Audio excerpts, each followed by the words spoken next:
Welcome Libra to your in-depth weekly forecast for week commencing the 15th of April for the Ascendant, the Sun or the Moon.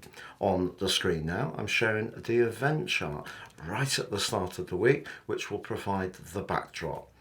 And first up we've got the Part of Fortune, an exciting opportunity because it's right on your first house cusp, linking brilliantly to Pluto. Pluto in the fifth house is pushing you to really showcase your talent, your creativity, your flair, but most of all, your passion. So that's a very, very energizing and positive combination that can add extra traction to this week's events. But as the week begins, the moon, you can see, is in house 10, which is in its home sign of Cancer.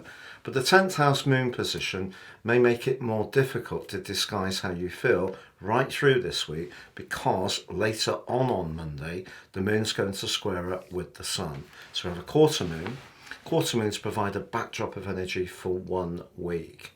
So what we have here is the moon in the 10th house and the sun in the 7th.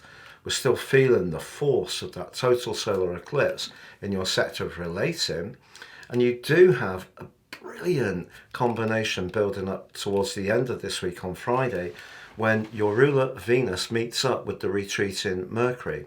Yes, Mercury is retrograde, but that can be a time when we can rethink, repivot, reposition ourselves to meet an opportunity.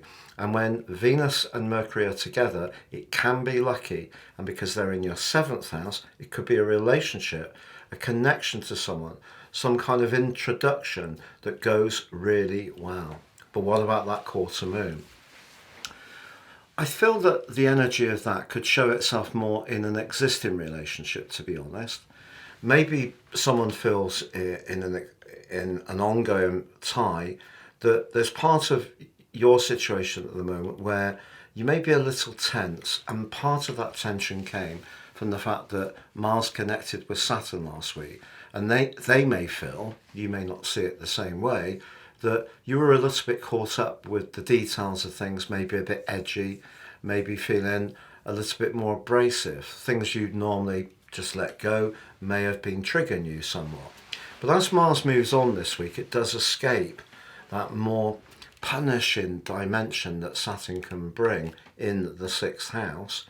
And what I'd say to you is the sun in the 7th house is about diplomacy, but not to the point where we give away what we need for ourselves. So the moon in a way is reminding you, important to stay mindful of what your goals and ambitions are, what your direction of travel is around them, because the moon in the 10th house is asking you to think about your work, your professional interactions, but most of all, your connection to the world at large in a way which feels comfortable. So it's back to that people-pleasing thing again. There's too much give, not enough get. The moon will see it, make it harder for you to disguise your frustration. But at the same time, the combination between Mercury and Venus does give you a big opportunity. So I just feel it's in those ties that are more established, where if there is something that's slightly out of alignment between what you feel you give and what you get, that may still need a bit more work. But of course we do have Jupiter and Uranus preparing to come together in that exact conjunction in week 3, and they're joined by the Sun on Friday of this week. The Sun going into the 8th house is really, for me, like the 7th house is the conversation because it's very Libran, air. The 8th house is very Scorpio, so it's very much more to do with the feeling. But also the 8th house can be about transformations. Those transformations can be at a practical level, shared resources, business, investments, pensions, or it can be much more psychological, or it can be much more to do with where we're intimate or invested in someone. So there's clearly an opportunity with those two cresting together.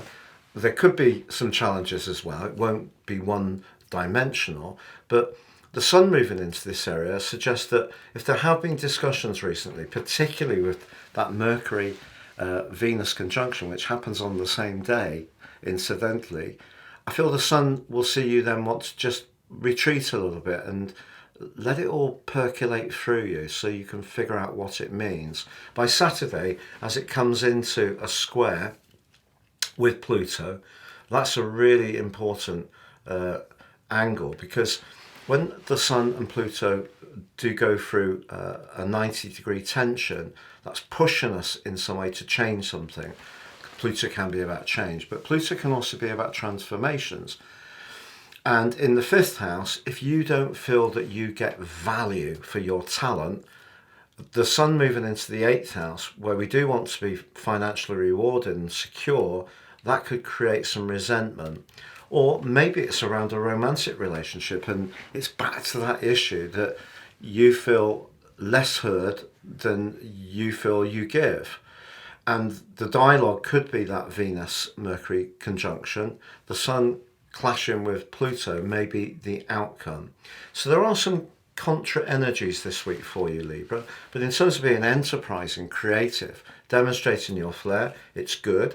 I feel you'll feel less on edge. Some of the details of last week which were closing on you clear up. And as this week actually goes on, Mars forges a really excellent link to Jupiter. So your physical vitality by the week's end could improve, as long as you're not dealing with too much politics in your situation. And with the moon right at the top of the chart, as I said, whether it's good or bad, it will be a week when you will show how you feel much more openly. It's been a real pleasure being with you. I hope you have a great week. We have done some research and found that 55% of my viewers are not subscribers. If you're one of them, please help me grow my channel by clicking or subbing on the bell notification symbol now.